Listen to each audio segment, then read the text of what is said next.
آج عید غدیر ہے۔ اس دن کی یہاں مناسبت سے حضرت علی کی اہمیت اور بڑھ جاتی ہے۔ دراصل 18 ذی الحجہ کو حضور صلی اللہ تعالی علیہ وسلم نے حضرت علی کے حوالے سے کہا تھا کہ جس کا میں دوست ہوں علی وہ بھی اس کے دوست ہیں۔ اس خطبے سے حضور صلی اللہ تعالی علیہ وسلم نے حضرت علی کی اہمیت بتائی ہے۔ اسی حوالے سے زی میڈیا سے یونیورسل یہاں ریلیجیس یونٹی کے صدر مولانا ظفر الحسن نے یہاں خاص بات چیت کی ہے۔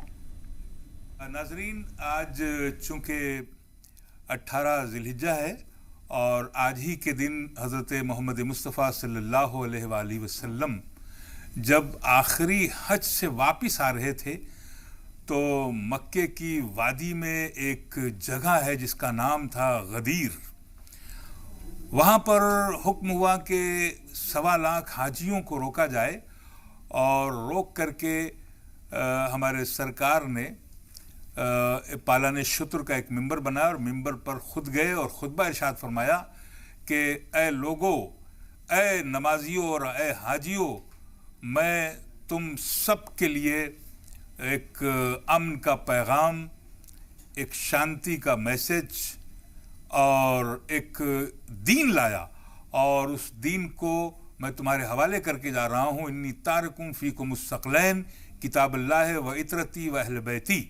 میں تمہارے درمیان 2 گراں قدر چیزیں چھوڑ کے جا رہا ہوں۔ ایک قرآن ہے، اس کی آیتوں پہ عمل کرنا، اس کے حکم پہ عمل کرنا، اور دوسرے میری عطرت ہے، میرے اہل بیت علیہم السلام ہے۔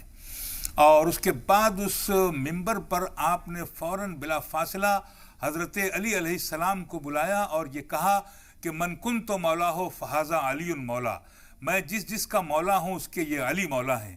یہ سینٹنس اور یہ حدیث حضرت امیر خسرو علیہ الرحمہ جو نظام الدین اولیاء کے ہاں دفن ہیں، انہوں نے ہر مزار پر یہ بات کہی اور اس کو قول کی شکل میں دیا گیا اور یہ کہا گیا کہ جب بھی کبھی قول شروع ہو، کبھی مزار پہ کوئی بات آئے اور کوئی ورث ہو تو اس میں یہ قول پڑھا جائے، من کنت مولا ہو فہذا علی مولا، میں جس کا مولا ہوں اس کا یہ علی مولا ہے۔ اور آج بھی مزاروں پر قوالی ہوتی ہے اور ہر مزار کا انسان ولی کہلاتا ہے۔